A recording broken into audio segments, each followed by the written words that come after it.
നമസ്കാരം. ആനന്ദ് ഇന്റർനാഷണൽ ന്യൂസിലേക്ക് സ്വാഗതം. പ്രധാന വാർത്തകൾ. യുകെയിൽ ലേബർ സർക്കാർ പ്രഖ്യാപിച്ച ഏകീകൃത മിനിമം വേജ് പദ്ധതി നടപ്പിലാക്കുന്നതിൽ തിരിച്ചടി. പ്രായഭേദമന്യേ എല്ലാ മുതിർന്നവർക്കും തുല്യവേതനം ഉറപ്പാക്കുമെന്ന തിരഞ്ഞെടുപ്പ് വാഗ്ദാനത്തിൽ നിന്ന് സർക്കാർ ഭാഗികമായി പിന്മാറി. സർക്കാരിനെ പുനർചിന്തനത്തിന് പ്രേരിപ്പിച്ചത് രാജ്യത്തെ തൊഴിലില്ലായ്മ നിരക്ക് വർദ്ധിച്ചതും യുവാക്കൾക്കിടയിലെ തൊഴിൽ പ്രതിസന്ധി രൂക്ഷമായതും. തീരുമാനം ബാധിക്കുന്നത് ബ്രിട്ടനിൽ പാർട്ട് ടൈം ജോലി ചെയ്യുന്ന ആയിരക്കണക്കിന് മലയാളി വിദ്യാർത്ഥികളെയും യുവ പ്രവാസികളെയും. ജെഫ്രി എപ്സ്റ്റീനുമായുള്ള ഇടപാടുകളിൽ വിവാദത്തിലായ Andrew Mountbatten Windsor police custody. Police ആൻഡ്രൂവിനെ അറസ്റ്റ് ചെയ്തത് പൊതുപദവി ദുരുപയോഗം ചെയ്തെന്ന അതീവ ഗൗരവകരമായ കുറ്റാരോപണത്തിൽ. ബ്രിട്ടന്റെ വ്യാപാര പ്രതിനിധിയായി പ്രവർത്തിച്ചിരുന്ന കാലയളവിൽ അതീവ രഹസ്യ സ്വഭാവമുള്ള വിവരങ്ങൾ ജെഫ്രി എപ്സ്റ്റീന് കൈമാറിയെന്നത് ഗൗരവതരമായ കുറ്റം. ആൻഡ്രൂവിന്റെ റോയൽ പ്രൊട്ടക്ഷൻ ഓഫീസർമാർക്കെതിരെയും അന്വേഷണം. ആരോപണങ്ങളെല്ലാം നിഷേധിച്ച് ആൻഡ്രൂ മൗണ്ട്ബാറ്റൻ അന്വേഷണത്തോട് സഹകരിക്കാൻ തയ്യാറാണെന്ന് കിങ് ചാൾസ്. ഇമിഗ്രേഷൻ നിയമങ്ങൾ പരിഷ്കരിക്കാൻ ഒരുങ്ങി ലേബർ സർക്കാർ. കടുത്ത ആശങ്കയിൽ ഹെൽത്ത് കെയർ മേഖല. ലേബർ ഗവൺമെന്റ് ഇമിഗ്രേഷൻ നിയമങ്ങൾ പരിഷ്കരിക്കാൻ ഒരുങ്ങുന്നത് കുടിയേറ്റക്കാരുടെ എണ്ണം കുറയ്ക്കാനും ഏൺ സെറ്റിൽമെന്റ് രീതിയിലേക്ക് ചുവടുമാറ്റം നടത്താനും. നെറ്റ് മൈഗ്രേഷൻ വെട്ടിക്കുറയ്ക്കാനുള്ള ശ്രമങ്ങളുടെ പേരിൽ യുകെ ഇമിഗ്രേഷൻ നിയമങ്ങൾ അപ്പാടെ മാറ്റിമറിച്ചാൽ അത് രാജ്യത്തിന് തന്നെ തിരിച്ചടിയായി മാറുമെന്ന് സ്റ്റാമർ സർക്കാർ.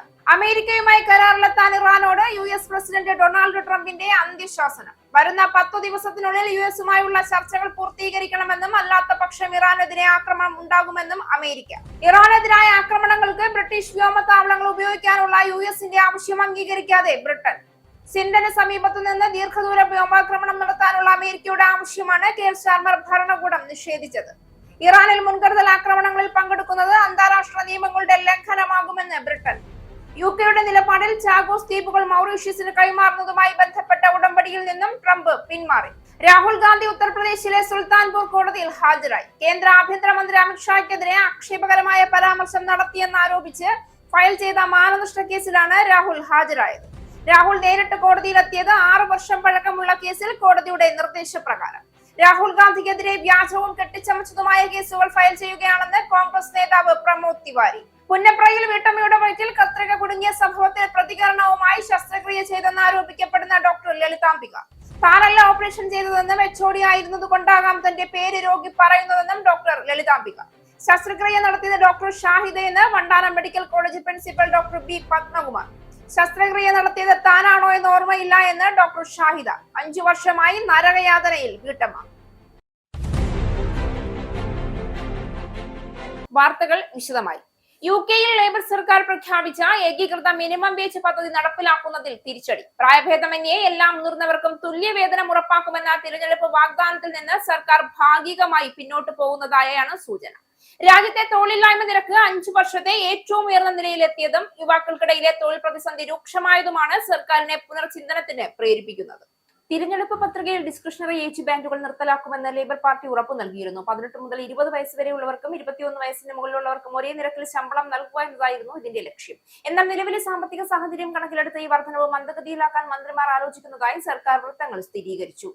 ഏപ്രിൽ മുതൽ പ്രാബല്യത്തിൽ വരുന്ന പുതിയ നിരക്കുകൾ പ്രകാരം 18 മുതൽ 20 പ്രായക്കാർ മണിക്കൂറിന് 85 പെൻസ് വർധനവോടെ 10.85 പൗണ്ട്, 21 വയസ്സിന് മുകളിലുള്ളവർ മണിക്കൂറിന് 50 പെൻസ് വർധനവോടെ 12.71 പൗണ്ട്, 18 വയസ്സിന് താഴെയുള്ളവർ അല്ലെങ്കിൽ അപ്രന്റീസുകൾ മണിക്കൂറിന് 8 പൗണ്ട്, 2 വിഭാഗങ്ങൾ തമ്മിലുള്ള 1.86 പൗണ്ട് എന്ന വേതന വിടവ് 2029 അടുത്ത തിരഞ്ഞെടുപ്പിന് മുൻപ് ഘട്ടം ഘട്ടമായി ഇല്ലാതാക്കാനാണ് സർക്കാർ ഇപ്പോൾ ശ്രമിക്കുന്നത്. ഒരേ ജോലി ചെയ്യുന്നവർക്ക് പ്രായം കുറവായതിനാൽ കുറഞ്ഞ ശമ്പളം നൽകുന്നത് അനീതിയാണെന്ന ട്രേഡ് യൂണിയനുകൾ വാദിക്കുമ്പോൾ ഉയർന്ന ശമ്പളം നൽകേണ്ടി വരുന്നത് യുവാക്കളെ ജോലിക്കെടുക്കുന്നതിൽ നിന്ന് തൊഴിലുടമകളെ പിന്തിരിപ്പിക്കുമെന്ന് ബിസിനസ് ഗ്രൂപ്പുകൾ മുന്നറിയിപ്പ് നൽകുന്നു. യുകെയിലെ പുതിയ തൊഴിൽ കണക്കുകൾ സർക്കാരിനെ ആശങ്കപ്പെടുത്തുന്നതാണ്. രാജ്യത്തെ ശരാശരി തൊഴിലില്ലായ്മ നിരക്ക് 5.2% ഉയർന്നപ്പോൾ 16 മുതൽ 24 വയസ്സ് വരെയുള്ള യുവാക്കൾക്കിടയിൽ ഇത് 16.1% എന്ന ഭയാനക നിലയിലാണ്. കഴിഞ്ഞ 10 വർഷത്തിനിടെ ഏറ്റവും മോശം സാഹചര്യമാണിതെന്ന് ഓഫീസ് ഫോർ നാഷണൽ സ്റ്റാറ്റിസ്റ്റിക്സ് ചൂണ്ടിക്കാട്ടുന്നു. ബ്രിട്ടനിൽ കെയർ ഹോമുകളും ഹോസ്പിറ്റാലിറ്റി മേഖലയിലും പാർട്ട് ടൈം ജോലി ചെയ്യുന്ന ആയിരക്കണക്കിന് മലയാളി വിദ്യാർത്ഥികളെയും യുവപ്രവാസികളെയും ഈ തീരുമാനം ബാധിക്കും. ഏകീകൃത വേതനം പെട്ടെന്ന് നടപ്പിലാക്കാത്തത് വഴി വിദ്യാർത്ഥികളുടെയും 20 വയസ്സിൽ താഴെയുള്ളവരുടെയും വരുമാനത്തിൽ പ്രതീക്ഷിച്ച വർധനവ് ഉണ്ടാവില്ല.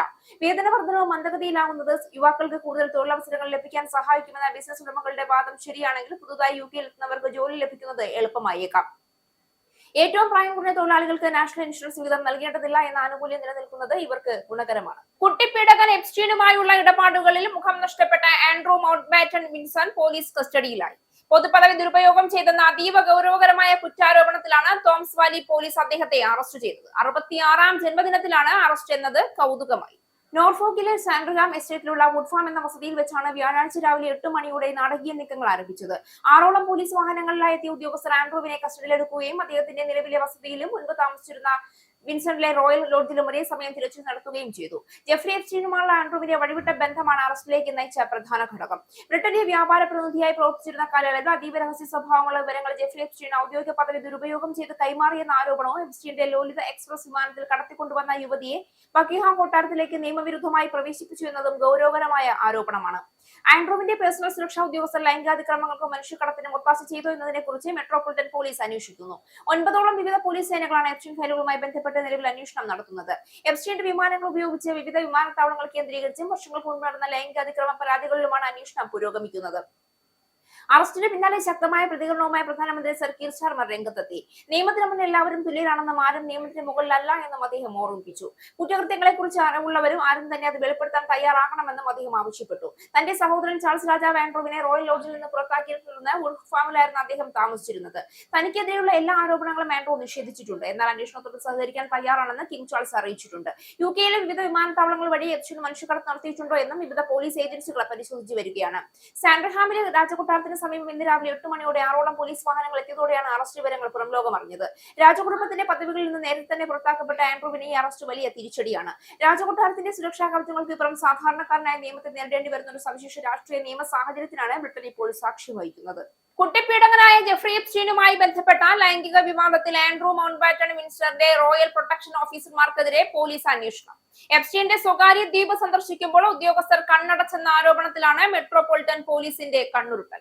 എന്നാൽ ആൻഡ്രൂവിന്റെ സ്ത്രീ ഇടപാടുകൾ ചോദ്യം ചെയ്യാൻ തങ്ങൾക്ക് സാധിക്കുമായിരുന്നില്ല എന്ന് ഒരു മുൻ ഓഫീസർ തന്നെ നേരത്തെ വെളിപ്പെടുത്തിയിരുന്നു. ലിറ്റിൽ സെന്റ് ജെയിംസിലെ പീഡനങ്ങൾക്ക് റോയൽറ്റി ആൻഡ് സ്പെഷ്യലിസ്റ്റ് പ്രൊട്ടക്ഷൻ കമാൻഡിലെ ചില അംഗങ്ങൾ സാക്ഷികളായെന്ന വെളിപ്പെടുത്തലാണ് അന്വേഷണം. ദ്വീപിലേക്ക് ആൻഡ്രൂവിന്റെ സുരക്ഷാ സംഘം 2 തവണയെങ്കിലും യാത്ര ചെയ്തിരുന്നു. എപ്സ്റ്റീന്റെ കുപ്രസിദ്ധമായ ലോലിത എക്സ്പ്രസിലായിരുന്നു ഇതിലൊരു യാത്ര. എപ്സ്റ്റീൻ ദ്വീപിൽ ആൻഡ്രൂവിന്റെ സുരക്ഷാ സംഘം എന്താണ് കണ്ടതെന്ന ചോദ്യമാണ്. ഇവർ ആൻഡ്രൂവിന്റെ കുറ്റകൃത്യങ്ങൾ കണ്ടിട്ടുണ്ടോ എന്ന് ഉറപ്പില്ല. എന്നാൽ ചില സുരക്ഷാംഗങ്ങൾക്ക് ദ്വീപിലെ ദീപകാഴ്ചകൾക്ക് നേരെ കണ്ണടക്കേണ്ടി വന്നിട്ടുണ്ട് എന്ന് ആശങ്കയുണ്ട്.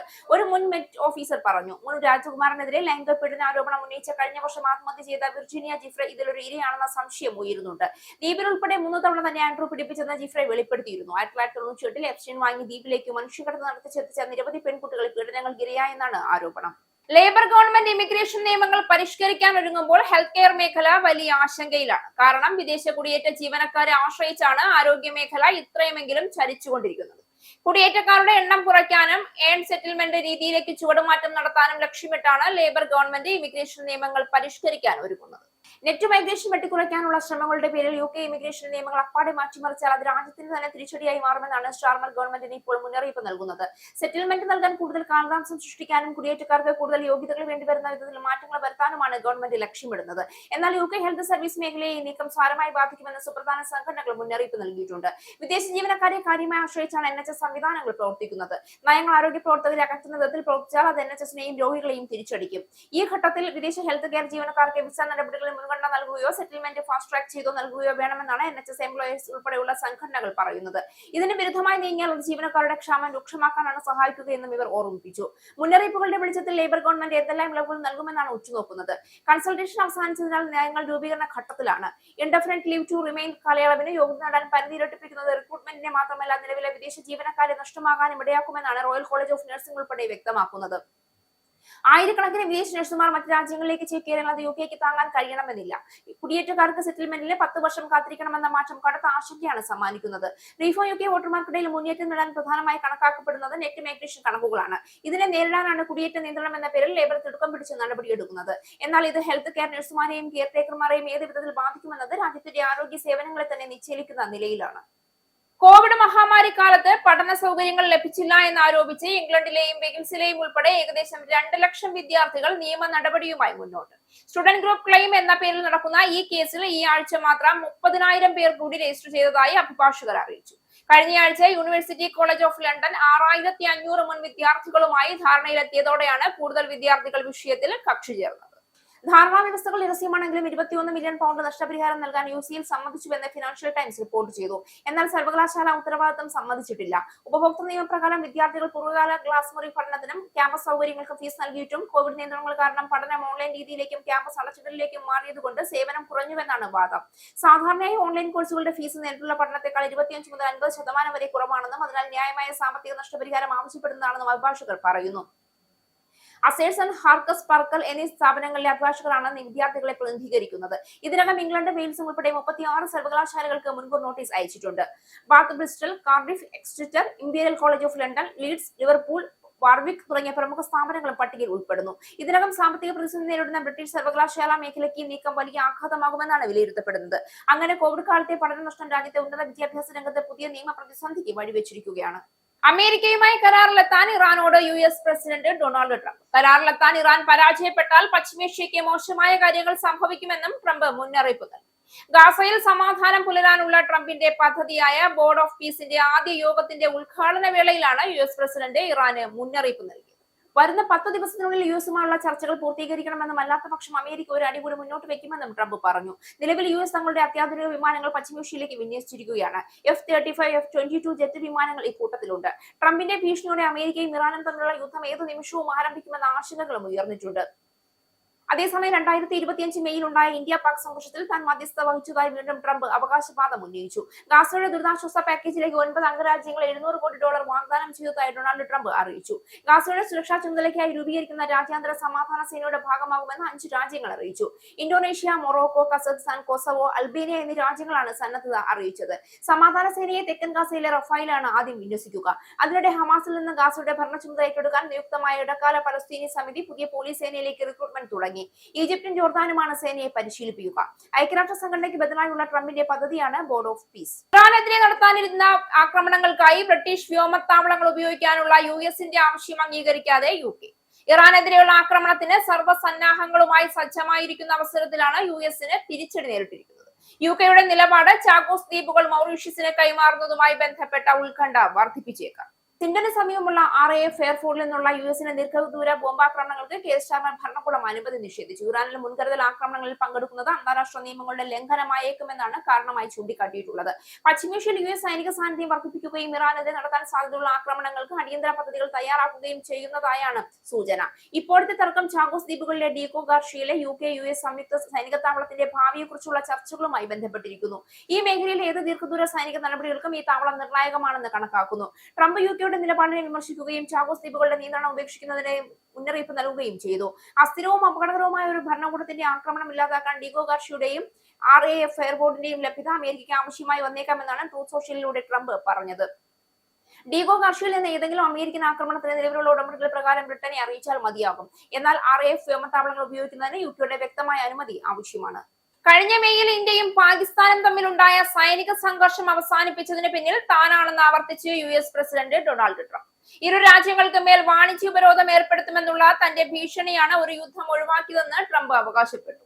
പീസ് ഓഫ് ബോർഡിന്റെ ആദ്യ യോഗത്തിലാണ് ട്രംപിന്റെ അവകാശവാദം. ഇന്ത്യ പാക് സംഘർഷ സമയത്ത് 11 യുദ്ധവിമാനങ്ങൾ വെടിവെച്ചിട്ടതായും ട്രംപ് കൂട്ടിച്ചേർത്തു. വിമാനങ്ങളുടെ കാര്യം ട്രംപിന്റെ ഏറ്റവും പുതിയ അവകാശവാദമാണ്.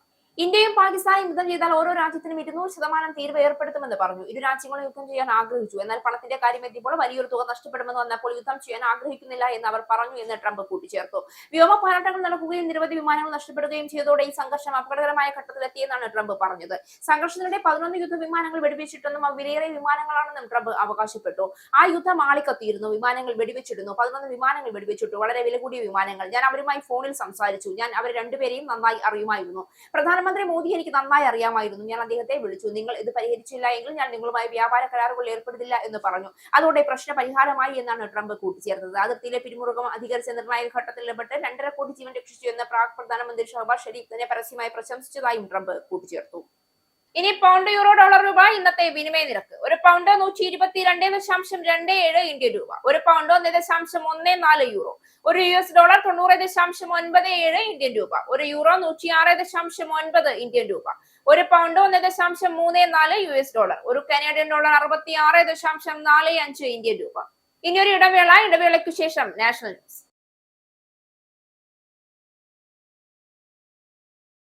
നമസ്കാരം, നാഷണൽ ന്യൂസിലേക്ക് സ്വാഗതം.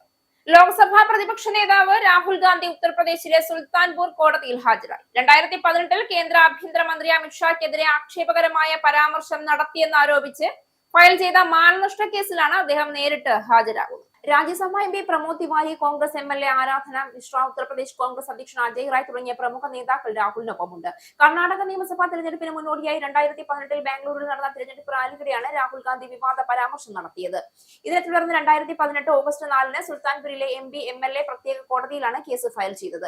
6 വർഷം പഴക്കമുള്ള ഈ കേസിൽ കോടതിയുടെ നിർദ്ദേശപ്രകാരമാണ് അദ്ദേഹം ഇപ്പോൾ നേരിട്ട് ഹാജരാകുന്നത്. BJP രാജ്യത്തുടനീളം രാഹുൽ ഗാന്ധിക്കെതിരെ വ്യാജവും കെട്ടിച്ചമച്ചതുമായ കേസുകൾ ഫയൽ ചെയ്യുകയാണെന്ന് പ്രമോദ് തിവാരി ആരോപിച്ചു. സുൽത്താൻപൂരിലെ കേസും ഇത്തരത്തിൽ ഒന്നാണെന്നും എന്നാൽ നീതിന്യായ വ്യവസ്ഥയിൽ പാർട്ടിക്ക് പൂർണ്ണ വിശ്വാസമുണ്ടെന്നും അദ്ദേഹം പറഞ്ഞു. കോടതിയിൽ നിന്ന് നീതി ലഭിക്കുമെന്ന ഉറച്ച വിശ്വാസത്തിലാണ് കോൺഗ്രസ്. രാഹുൽ ഗാന്ധിയെ രാഷ്ട്രീയമായി നേരിടാൻ കഴിയാത്തതിനാലാണ് ഇത്തരം കേസുകൾ നൽകുന്നതെന്നും അദ്ദേഹം NIA-യോട് പ്രതികരിച്ചു. മഹാരാഷ്ട്ര ഭിവണ്ടി മുനിസിപ്പൽ കോർപ്പറേഷനിലെ മേയർ തിരഞ്ഞെടുപ്പിൽ കോൺഗ്രസുമായി കൈകോർക്കാൻ BJP അംഗങ്ങൾ. 9 BJP അംഗങ്ങളാണ് കോൺഗ്രസിനെ പിന്തുണച്ചു നിൽക്കുക. മേയർ സ്ഥാനാർത്ഥിയെ BJP അവസാന സമയം വെച്ച് മാറ്റിയതാണ് അസ്വാരസ്യങ്ങൾക്ക് ഇടയാക്കിയത്. നാരായൺ ചൗധരിയായിരുന്നു BJP മേയർ സ്ഥാനാർത്ഥിയായി ഉയർത്തിക്കാണിച്ചിരുന്നത്. എന്നാൽ തിരഞ്ഞെടുപ്പ് അടുത്തതോടെ നാരായൺ ചൗധരിയെ മാറ്റി മറ്റൊരാളെ മേയർ സ്ഥാനാർത്ഥിയായി BJP പ്രഖ്യാപിക്കുകയായിരുന്നു. ഇതോടെ ഒരു വിഭാഗം വിമതസ്വരം ഉയർത്തി. തനിക്ക് നൽകിയ വാഗ്ദാനം BJP പാലിച്ചില്ല എന്നും ഈ അവസരത്തിൽ കോൺഗ്രസിനൊപ്പം കൈകോർക്കുകയല്ലാതെ മറ്റു വഴികളില്ല എന്നും നാരായൺ ചൗധരി പറഞ്ഞു. 90 അംഗ ഭിവണ്ടി മുനിസിപ്പൽ കോർപ്പറേഷനിൽ 30 അംഗങ്ങളുള്ള കോൺഗ്രസ് ഏറ്റവും വലിയ കക്ഷിയാണ്. BJPക്ക് 22, NCP, ശിവസേന പാർട്ടികൾക്ക് 12 വീതവുമാണ് അംഗങ്ങളുള്ളത്. സമാജ്വാദി പാർട്ടി, കൊണാർക്ക് വികാസ് അഘാടി പാർട്ടി എന്നിവർക്ക് 6 വീതവും, ഭിവണ്ടി വികാസ് അഘാടിക്ക് 4 സീറ്റ്, ഒരു സ്വതന്ത്രൻ എന്നിങ്ങനെയാണ് സീറ്റ് നില. കോൺഗ്രസും NCPയും BJPയിലെ ഒരു വിഭാഗവും ചൗധരിയെ മേയർ സ്ഥാനാർത്ഥിയായി പ്രഖ്യാപിക്കുകയും പിന്തുണയ്ക്കുകയും ചെയ്തു. കോൺഗ്രസ് നേതാവായ താരിഖ് മൊമിനെയാണ് ഡെപ്യൂട്ടി മേയർ സ്ഥാനാർത്ഥിയായി പ്രഖ്യാപിച്ചിട്ടുള്ളത്. ഇന്നാണ് ഈ സ്ഥാനങ്ങളിലേക്കുള്ള തിരഞ്ഞെടുപ്പ് നടക്കുക. അതേസമയം 9 BJP അംഗങ്ങൾ മഹാരാഷ്ട്രയിലെ കോൺഗ്രസ് നേതാവ് ഹർഷവർദ്ധൻ സത്കലുമായി കൂടിക്കാഴ്ച നടത്തുകയും മേയർ തിരഞ്ഞെടുപ്പിനുള്ള അവരുടെ പിന്തുണ പ്രഖ്യാപിക്കുകയും ചെയ്തു. മുൻപ് കോൺഗ്രസിനൊപ്പം നിന്ന BJP അംഗങ്ങൾക്ക് ഇതൊരു ഘർവാപ്പസിയാണെന്ന് സത്കൽ പറഞ്ഞു. എല്ലാ ജാതിമതങ്ങളെയും സമുദായങ്ങളെയും ഒരുമിച്ച് കൊണ്ടുപോകുന്ന മതേതര പുരോഗമനപരമായ രാഷ്ട്രീയത്തിലാണ് കോൺഗ്രസ് വിശ്വസിക്കുന്നത്. BJP അംഗങ്ങൾ കോൺഗ്രസുമായി കൈകോർക്കുന്നതിൽ സന്തോഷമുണ്ട്. കോൺഗ്രസിനും സഖ്യത്തിനും സമാധാനപരമായ ഒരു ഭരണം കാഴ്ചവെക്കാൻ കഴിയുമെന്ന് സത്കൽ പറഞ്ഞു. വ്യവസ്ഥകൾ പാലിച്ചില്ല എന്ന കാരണത്താൽ തമിഴ്നാട് വഖഫ് ബോർഡിന്റെ പ്രവർത്തനം നിർത്തിവെച്ച മദ്രാസ് ഹൈക്കോടതിയുടെ ഉത്തരവ് സുപ്രീം കോടതി സ്റ്റേ ചെയ്തു. ചീഫ് ജസ്റ്റിസ് സൂര്യകാന്ത്, ജസ്റ്റിസുമാരായ ജോയ് മല്യ ബാഗ്ചി, വിപുൽ പഞ്ചോലി എന്നിവരടങ്ങുന്ന ബെഞ്ചാണ് ഹൈക്കോടതി ഉത്തരവ് സ്റ്റേ ചെയ്തത്. 2 അമുസ്ലിങ്ങൾ, ഒരു പ്രൊഫഷണൽ വ്യക്തി എന്നിവരെ ബോർഡിൽ ഉൾപ്പെടുത്തിയില്ല എന്ന് ചൂണ്ടിക്കാട്ടിയായിരുന്നു ഹൈക്കോടതി വഖഫ് ബോർഡിന്റെ പ്രവർത്തനം നിർത്തിവെച്ചത്. ഈ നടപടിയാണ് സുപ്രീം കോടതി സ്റ്റേ ചെയ്തത്. മുതിർന്ന അഭിഭാഷകനായ P. വിൽസൺ ആണ് വഖഫ് ബോർഡിന് വേണ്ടി ഹാജരായത്. 8 അംഗങ്ങളെ മുൻപ് തന്നെ നിയമിച്ചിട്ടുണ്ടെന്നും പ്രായോഗിക ബുദ്ധിമുട്ടുകളാലാണ് മറ്റുള്ളവരെ നിയമിക്കാൻ വൈകിയതെന്നും അദ്ദേഹം വാദിച്ചു. ബാർ കൗൺസിൽ മെമ്പറായ ഒരാളെ നിയമിക്കണമെന്നാണ് ചട്ടം. എന്നാൽ ബാർ കൗൺസിൽ തെരഞ്ഞെടുപ്പ് നടത്താതിരുന്നതിനാൽ അതിന് സാധിച്ചില്ല എന്നും അഭിഭാഷകൻ അറിയിച്ചു. റംസാൻ മാസമായതിനാൽ പ്രവർത്തനങ്ങൾ നിർത്തിവെക്കുന്നത് ബോർഡിന്റെ കാര്യങ്ങളെ ബാധിക്കുമെന്നും അഭിഭാഷകൻ പറഞ്ഞു. ജനുവരി 8-നാണ് മദ്രാസ് ഹൈക്കോടതി തമിഴ്നാട് വഖഫ് ബോർഡിന്റെ പ്രവർത്തനങ്ങൾ സ്റ്റേ ചെയ്തുകൊണ്ട് ഉത്തരവ് പുറപ്പെടുവിച്ചത്. നിയമപരമായ അധികാരം അനുസരിച്ചല്ല ബോർഡ് രൂപീകരിച്ചിരിക്കുന്നതെന്നാണ് ഹർജിക്കാരൻ വാദിച്ചത്. 2 പേരെ നിയമിക്കണമെന്നാണ് ചട്ടമെങ്കിലും ഒരാളെ മാത്രമാണ് നിയമിച്ചത്. 2 പേരും മുസ്ലിങ്ങളല്ലാത്തവരായിരിക്കണമെന്ന വ്യവസ്ഥ പാലിക്കപ്പെട്ടിട്ടില്ല. ഇത് നികത്താനുള്ള നടപടികൾ സ്വീകരിച്ചു വരികയാണെന്നാണ് സംസ്ഥാനം വാദിച്ചത്. മുൻ ഭരണസമിതിയിലെ അംഗങ്ങളായ 2 പേർ ബോർഡിൽ തുടരുന്നുണ്ടെന്നും മുസ്ലിം അംഗങ്ങളുടെ പരിഹരിക്കാൻ ഇവരെ കണക്കാക്കരുതെന്നും സംസ്ഥാനം വാദിച്ചു. പുന്നപ്രയിൽ വീട്ടമ്മയുടെ വയറ്റിൽ കത്രിക കുടുങ്ങിയ സംഭവത്തിൽ പ്രതികരണവുമായി ശസ്ത്രക്രിയ ചെയ്തെന്ന് ആരോപിക്കപ്പെടുന്ന ഡോക്ടർ ലളിതാംബിക രംഗത്ത്. താനല്ല ഓപ്പറേഷൻ ചെയ്തത് എന്നാണ് ഡോക്ടർ ലളിതാംബിക പ്രതികരിച്ചിരിക്കുന്നത്. HOD ആയിരുന്നത് കൊണ്ടാകാം തന്റെ പേര് രോഗി പറയുന്നതെന്നും ഡോക്ടർ പറഞ്ഞു. 2021 ആലപ്പുഴയിലെ വണ്ടാനം മെഡിക്കൽ കോളേജിൽ വെച്ച് നടന്ന ശസ്ത്രക്രിയക്കിടെയാണ് വീട്ടമ്മയായ ഉഷ ജോസഫിന്റെ വയറ്റിൽ സർജറി ഉപകരണമായ മസ്കിറ്റോ കുടുങ്ങിയതെന്നാണ് ഇപ്പോൾ ഉയരുന്ന ആരോപണം. ഒരിക്കലും സംഭവിക്കാൻ പാടില്ലാത്തതാണ് സംഭവിച്ചതെന്നും എന്നാൽ അതിന്റെ ഉത്തരവാദി താനല്ല എന്നുമാണ് ഡോക്ടർ ലളിതാംബിക പറയുന്നത്. കഴിഞ്ഞ ദിവസം MRI സ്കാനിങ്ങിലാണ് ഉഷയുടെ വയറ്റിൽ കത്രിക കണ്ടെത്തിയത്. 2021 മെയ് 5-നാണ് വയറിലെ മുഴ നീക്കം ചെയ്യാനുള്ള ശസ്ത്രക്രിയ നടന്നതെന്നും പിന്നാലെ കഠിനമായ വേദന അനുഭവപ്പെട്ടുവെന്നും ഉഷ ജോസഫ് പറഞ്ഞിരുന്നു. ആശുപത്രികളിൽ മാറി മാറി പോയി ചികിത്സ തേടി. മൂത്രത്തിലൂടെ രക്തം പോകാൻ തുടങ്ങിയപ്പോഴാണ് താൻ ടെസ്റ്റുകൾ നടത്തിയത്. ജോലിക്ക് പോലും പോകാൻ പറ്റാത്ത അവസ്ഥയായിരുന്നു. മൂത്രസഞ്ചിയിലാണ് കല്ല് എന്നാണ് ആദ്യം പറഞ്ഞത്. പിന്നീട് എക്സ്റേ എടുത്തപ്പോഴാണ് വയറ്റിൽ കത്രിക കണ്ടത് എന്ന് ഉഷ കൂട്ടിച്ചേർത്തു. വണ്ടാനം മെഡിക്കൽ കോളേജിൽ ഇത് അറിയിച്ചപ്പോൾ ന്യൂറോളജിയിലെ ഡോക്ടർ ഇത് ഒഴുക്കി തീർക്കാൻ ശ്രമിച്ചുവെന്നും ആരോടും പറയേണ്ട, ഓപ്പറേഷൻ നടത്താമെന്ന് പറഞ്ഞതായി ഉഷ വെളിപ്പെടുത്തി. ഉഷ ജോസഫിന് നീതി ലഭിക്കാനായി സമരം ആരംഭിക്കുമെന്ന് പുന്നപ്ര തെക്ക് പഞ്ചായത്ത് വൈസ് പ്രസിഡന്റ് തോബിയസ് പറഞ്ഞു. 5 വർഷമായി ജോലി ചെയ്യാൻ പോലും കഴിയാതെ ഉഷ വേദന അനുഭവിക്കുകയാണ്. അവർ തൊഴിലുറപ്പ് തൊഴിലാളിയാണ്. ഉത്തരവാദികളായ ഡോക്ടർമാർക്കെതിരെ നടപടിയെടുക്കണമെന്നും കുറ്റക്കാരെ നിയമത്തിന് മുന്നിലെത്തിക്കണമെന്നും തോബിയസ് പറഞ്ഞു. എന്നാൽ ശസ്ത്രക്രിയ നടത്തിയത് ഡോക്ടർ ഷാഹിദയായിരുന്നു എന്നായിരുന്നു Vandanam medical college principal doctor B. Padmakumar അടക്കം നടത്തിയ വാർത്താ സമ്മേളനത്തിൽ പറഞ്ഞത്. ശസ്ത്രക്രിയ നടത്തിയ താനാണോ എന്ന് ഓർമ്മയില്ല എന്നായിരുന്നു ഷാഹിദയുടെ പ്രതികരണം. കേസ് ഷീറ്റിൽ തന്റെ പേരുണ്ടെങ്കിൽ താനായിരിക്കും ശസ്ത്രക്രിയ നടത്തിയതെന്നും ഷാഹിദ കൂട്ടിച്ചേർത്തു. CPM നേതാവും ദേവസ്വം ബോർഡ് മുൻ പ്രസിഡന്റുമായ എ പത്മകുമാറിന് ശബരിമലയിലെ കട്ടിളപ്പാളികൾ കടത്തിയ കേസിൽ ജാമ്യം. കൊല്ലം വിജിലൻസ് കോടതിയാണ് ജാമ്യം അനുവദിച്ചത്. ദ്വാരപാല ശില്പങ്ങളിലെ സ്വർണ്ണപ്പാളികൾ കടത്തിയ കേസിൽ ജാമ്യം ലഭിക്കാത്തതിനാൽ ജയിൽ മോചിതനാകാൻ കഴിയില്ല. 2025 നവംബർ 20-നാണ് പത്മകുമാർ അറസ്റ്റിലായത്. കട്ടിളപ്പാളി കേസിൽ 8ാം പ്രതിയായ ദേവസ്വം ബോർഡിന്റെ പ്രസിഡന്റ് എന്ന നിലയിലാണ് അറസ്റ്റ് ചെയ്തത്. കവർച്ച പത്മകുമാറിന്റെ കൂടി അറിവോടെയായിരുന്നു എന്നാണ് പ്രത്യേക അന്വേഷണ സംഘത്തിന്റെ കണ്ടെത്തൽ. ബോർഡിന്റെ ദുരൂഹമായ അലംഭാവം സ്വർണ്ണക്കൊള്ള ആസൂത്രണത്തിന്റെ ഭാഗമാണെന്നും SIT കോടതിയെ അറിയിച്ചിരുന്നു. തട്ടിപ്പിന് നേതൃത്വം നൽകിയ ഉണ്ണികൃഷ്ണൻ പോറ്റിയുമായി പത്മകുമാറിനുള്ള അടുത്ത ബന്ധം വ്യക്തമാക്കുന്ന മൊഴികളും തെളിവുകളും ശേഖരിച്ച ശേഷമായിരുന്നു പത്മകുമാറിനെ അറസ്റ്റ് ചെയ്തതെന്നും SIT വ്യക്തമാക്കിയിരുന്നു. CPI നേതാവായ KP ശങ്കർദാസ്, CPM പ്രതിനിധി N വിജയകുമാർ എന്നിവരായിരുന്നു 2019 ബോർഡിലെ മറ്റു അംഗങ്ങൾ. ഇവരെയും അറസ്റ്റ് ചെയ്തിരുന്നു. ഈ ബോർഡിന്റെ കാലത്ത് ദേവസ്വം കമ്മീഷണർ പിന്നാലെ പ്രസിഡന്റുമായ N വാസുവും നേരത്തെ അറസ്റ്റിലായിരുന്നു. ശബരിമല സ്വർണ്ണാഭരണ കേസിലെ മുഖ്യപ്രതിയായ ഉണ്ണികൃഷ്ണൻ പോറ്റി, തന്ത്രി കണ്ഠരര് രാജീവര്, ശബരിമല മുൻ അഡ്മിനിസ്ട്രേറ്റീവ് ഓഫീസർ മുരാരി ബാബു, മുൻ executive officer D Sudheesh Kumar, Devaswom board മുൻ പ്രസിഡന്റും കമ്മീഷണറുമായ N വാസു, മുൻ എക്സിക്യൂട്ടീവ് ഓഫീസർ S ശ്രീകുമാർ എന്നിവർ ജാമ്യം നേടി പുറത്തിറങ്ങിയിരുന്നു. തിരുവാഭരണ മുൻ കമ്മീഷണർ KS ബൈജുവിന് കട്ടിളപ്പാളി കേസിൽ സ്വാഭാവിക ജാമ്യം ലഭിച്ചുവെങ്കിലും ദ്വാരപാലക ശില്പ കേസിൽ ജാമ്യം ലഭിക്കാത്തതുകൊണ്ട് ജയിൽ മോചിതനായില്ല. കേരളത്തിൽ സംസ്ഥാന നേതൃത്വം തയ്യാറാക്കിയിട്ടുള്ള BJP സ്ഥാനാർത്ഥികളുടെ ആദ്യ പട്ടികയിൽ ചില അപ്രതീക്ഷിത മാറ്റങ്ങൾക്ക് സാധ്യത. ദേശീയ നേതൃത്വം നടത്തിയ സർവേയുടെ അടിസ്ഥാനത്തിലാണ് മാറ്റങ്ങൾ. കേരളത്തിൽ മത്സര സാധ്യതയുള്ള മണ്ഡലങ്ങളിൽ പലയിടത്തും ഒന്നിലേറെ പേരുകൾ ഉൾപ്പെടുത്തിയാണ് സംസ്ഥാന നേതൃത്വം പട്ടിക സമർപ്പിക്കുന്നത്. ചുരുക്കം മണ്ഡലങ്ങളിൽ മാത്രമാണ് ഒരു പേരുള്ളത്. ദേശീയ നേതൃത്വത്തിന് ലഭിച്ച റിപ്പോർട്ടുകൾ പ്രതികൂലമാണെങ്കിൽ ഇതിലും മാറ്റം വരാം. കഴക്കൂട്ടത്ത് വി മുരളീധരൻ, മലമ്പുഴയിൽ C കൃഷ്ണകുമാർ എന്നിവരുടെ പേര് മാത്രമാണുള്ളത്. കഴക്കൂട്ടത്തും മലമ്പുഴയിലും ഇവർ തന്നെ സ്ഥാനാർത്ഥികളാകും. മഞ്ചേശ്വരത്ത് K സുരേന്ദ്രൻ മത്സരിക്കണമെന്നാണ് നേതൃത്വത്തിന്റെ നിർദ്ദേശം. 2020 നേതാവ് സാബു M ജേക്കബിനെ തൃപ്പൂണിത്തുറയിൽ മത്സരിപ്പിക്കാൻ BJP നേതൃത്വം ശ്രമിക്കുന്നുണ്ട്. എന്നാൽ സാബു M ജേക്കബ് മത്സരിക്കാൻ താൽപര്യക്കുറവ് പ്രകടിപ്പിച്ചതായാണ് സൂചന. കോഴിക്കോട് ജില്ലയിൽ മണ്ഡലങ്ങളിൽ മുതിർന്ന നേതാവ് MD രമേശ്, പ്രകാശ് ബാബു, നവ്യ ഹരിദാസ്, ടി റണീഷ് എന്നിവർ സ്ഥാനാർത്ഥികളായേക്കും.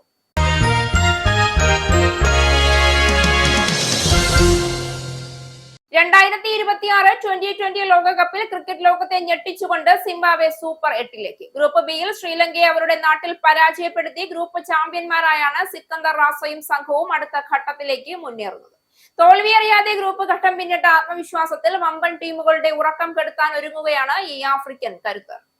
കൊളംബോയിലെ പ്രേമദാസ സ്റ്റേഡിയത്തിൽ നടന്ന മത്സരത്തിൽ ടോസ് നഷ്ടപ്പെട്ട് രണ്ടാമത് ബാറ്റ് ചെയ്യേണ്ടി വന്ന സിംബാബ്വെ ചരിത്രം തിരുത്തിക്കുറിക്കുകയായിരുന്നു. ഈ മൈതാനത്ത് നടന്ന 4 മുൻ മത്സരങ്ങളിലും രണ്ടാമത് ബാറ്റ് ചെയ്തവർ പരാജയപ്പെട്ടിരുന്നു. എന്നാൽ ടോസിനെയല്ല, സ്വന്തം കളിമികവിനെ വിശ്വസിക്കാനാണ് തന്റെ ടീമിനോട് ആവശ്യപ്പെട്ടതെന്ന് റാസ പറഞ്ഞു. 6 വിക്കറ്റിന് ലങ്കയെ തകർത്തതോടെ സിംബാബ്വെ തങ്ങളുടെ കരുത്ത് തെളിയിച്ചു. അതേസമയം സൂപ്പർ 8-ൽ സിംബാബ്വെ കാത്തിരിക്കുന്നത് കടുത്ത വെല്ലുവിളികളാണ്. ഫെബ്രുവരി 23-ന് വെസ്റ്റ് ഇൻഡീസിനെതിരാണ് അവരുടെ ആദ്യ മത്സരം. 26-ന് ഇന്ത്യയെയും മാർച്ച് 1-ന് ദക്ഷിണാഫ്രിക്കയെയും നേരിടും. ഈ ഗ്രൂപ്പിലെ 4 ടീമുകളും ഗ്രൂപ്പ് ഘട്ടത്തിൽ അതത് ഗ്രൂപ്പുകളിലെ 1-ാം സ്ഥാനക്കാരാണ്. പ്രധാന വാർത്തകൾ ഒരിക്കൽ കൂടി. UK-യിൽ ലേബർ സർക്കാർ പ്രഖ്യാപിച്ച ഏകീകൃത മിനിമം വേജ് പദ്ധതി നടപ്പിലാക്കുന്നതിൽ തിരിച്ചടി. പ്രായഭേദമന്യേ എല്ലാ മുതിർന്നവർക്കും തുല്യവേതനം ഉറപ്പാക്കുമെന്ന തിരഞ്ഞെടുപ്പ് വാഗ്ദാനത്തിൽ നിന്ന് സർക്കാർ ഭാഗികമായി പിന്മാറി. സർക്കാരിനെ പുനർചിന്തനത്തിന് പ്രേരിപ്പിച്ചത് രാജ്യത്തെ തൊഴിലില്ലായ്മ നിരക്ക് വർദ്ധിച്ചതും യുവാക്കൾക്കിടയിലെ തൊഴിൽ പ്രതിസന്ധി രൂക്ഷമായതും. തീരുമാനം ബാധിക്കുന്നത് ബ്രിട്ടനിൽ പാർട്ട് ടൈം ജോലി ചെയ്യുന്ന ആയിരക്കണക്കിന് മലയാളി വിദ്യാർത്ഥികളെയും യുവ പ്രവാസികളെയും. ജെഫ്രി എപ്സ്റ്റീനുമായുള്ള ഇടപാടുകളിൽ വിവാദത്തിലായ Andrew Mountbatten Windsor police custody. Police ആൻഡ്രൂവിനെ അറസ്റ്റ് ചെയ്തത് പൊതുപദവി ദുരുപയോഗം ചെയ്തെന്ന അതീവ ഗൗരവകരമായ കുറ്റാരോപണത്തിൽ. ബ്രിട്ടന്റെ വ്യാപാര പ്രതിനിധിയായി പ്രവർത്തിച്ചിരുന്ന കാലയളവിൽ അതീവ രഹസ്യ സ്വഭാവമുള്ള വിവരങ്ങൾ ജെഫ്രി എപ്സ്റ്റീന് കൈമാറിയെന്നത് ഗൗരവതരമായ കുറ്റം. ആൻഡ്രൂവിന്റെ റോയൽ പ്രൊട്ടക്ഷൻ ഓഫീസർമാർക്കെതിരെയും അന്വേഷണം. ആരോപണങ്ങളെല്ലാം നിഷേധിച്ച് ആൻഡ്രൂ മൗണ്ട്ബാറ്റൻ അന്വേഷണത്തോട് സഹകരിക്കാൻ തയ്യാറാണെന്ന് കിങ് ചാൾസ്. ഇമിഗ്രേഷൻ നിയമങ്ങൾ പരിഷ്കരിക്കാൻ ഒരുങ്ങി ലേബർ സർക്കാർ. കടുത്ത ആശങ്കയിൽ ഹെൽത്ത് കെയർ മേഖല. ലേബർ ഗവൺമെന്റ് ഇമിഗ്രേഷൻ നിയമങ്ങൾ പരിഷ്കരിക്കാൻ ഒരുങ്ങുന്നത് കുടിയേറ്റക്കാരുടെ എണ്ണം കുറയ്ക്കാനും ആൻഡ് സെറ്റിൽമെന്റ് രീതിയിലേക്ക് ചുവടുമാറ്റം നടത്താനും. നെറ്റ് മൈഗ്രേഷൻ വെട്ടിക്കുറയ്ക്കാനുള്ള ശ്രമങ്ങളുടെ പേരിൽ UK ഇമിഗ്രേഷൻ നിയമങ്ങൾ അപ്പാടെ മാറ്റിമറിച്ചാൽ അത് രാജ്യത്തിന് തന്നെ തിരിച്ചടിയായി മാറുമെന്ന് സ്റ്റാമർ സർക്കാർ. അമേരിക്കയുമായി കരാറിലെത്താൻ ഇറാനോട് US പ്രസിഡന്റ് ഡൊണാൾഡ് ട്രംപിന്റെ അന്ത്യശാസനം. വരുന്ന 10 ദിവസത്തിനുള്ളിൽ US-ഉമായുള്ള ചർച്ചകൾ പൂർത്തീകരിക്കണമെന്നും അല്ലാത്ത പക്ഷം ഇറാനെതിരെ ആക്രമണം ഉണ്ടാകുമെന്നും അമേരിക്ക. ഇറാനെതിരായ ആക്രമണങ്ങൾക്ക് ബ്രിട്ടീഷ് വ്യോമതാവളങ്ങൾ ഉപയോഗിക്കാനുള്ള US-ന്റെ ആവശ്യം അംഗീകരിക്കാതെ ബ്രിട്ടൻ. സിൻഡന് സമീപത്തു നിന്ന് ദീർഘദൂര വ്യോമാക്രമണം നടത്താനുള്ള അമേരിക്കയുടെ ആവശ്യമാണ് കെയർ സ്റ്റാർമർ ഭരണകൂടം നിഷേധിച്ചത്. ഇറാനിൽ മുൻകരുതൽ ആക്രമണങ്ങളിൽ പങ്കെടുക്കുന്നത് അന്താരാഷ്ട്ര നിയമങ്ങളുടെ ലംഘനമാകുമെന്ന് ബ്രിട്ടൻ. UK-യുടെ നിലപാടിൽ ചാഗോസ് ദ്വീപുകൾ മൗറീഷ്യസിന് കൈമാറുന്നതുമായി ബന്ധപ്പെട്ട ഉടമ്പടിയിൽ നിന്നും ട്രംപ് പിന്മാറി. രാഹുൽ ഗാന്ധി ഉത്തർപ്രദേശിലെ സുൽത്താൻപൂർ കോടതിയിൽ ഹാജരായി. കേന്ദ്ര ആഭ്യന്തരമന്ത്രി അമിത്ഷായ്ക്കെതിരെ ആക്ഷേപകരമായ പരാമർശം നടത്തിയെന്നാരോപിച്ച് ഫയൽ ചെയ്ത മാനനഷ്ട കേസിലാണ് രാഹുൽ ഹാജരായത്. രാഹുൽ നേരിട്ട് കോടതിയിലെത്തിയത് 6 വർഷം പഴക്കമുള്ള കേസിൽ കോടതിയുടെ നിർദ്ദേശപ്രകാരം. രാഹുൽ ഗാന്ധിക്കെതിരെ വ്യാജവും കെട്ടിച്ചമച്ചതുമായ കേസുകൾ ഫയൽ ചെയ്യുകയാണെന്ന് കോൺഗ്രസ് നേതാവ് പ്രമോദ് തിവാരി. പുന്നപ്രയിൽ വീട്ടമ്മയുടെ വയറ്റിൽ കത്രിക കുടുങ്ങിയ സംഭവത്തിൽ പ്രതികരണവുമായി ശസ്ത്രക്രിയ ചെയ്തെന്ന് ആരോപിക്കപ്പെടുന്ന ഡോക്ടർ ലളിതാംബിക. താനല്ല ഓപ്പറേഷൻ ചെയ്തതെന്നും HOD ആയിരുന്നത് കൊണ്ടാകാം തന്റെ പേര് രോഗി പറയുന്നതെന്നും ഡോക്ടർ ലളിതാംബിക. ശസ്ത്രക്രിയ നടത്തിയത് ഡോക്ടർ ഷാഹിദയെന്ന് Vandanam medical college principal doctor B Padmakumar. ശസ്ത്രക്രിയ നടത്തിയത് താനാണോ എന്ന് ഓർമ്മയില്ല എന്ന് ഡോക്ടർ ഷാഹിദ. 5 വർഷമായി നരകയാതനയിൽ വീട്ടമ്മ. ഈ ന്യൂസ് ബുള്ളറ്റിൻ അവസാനിച്ചു. നന്ദി.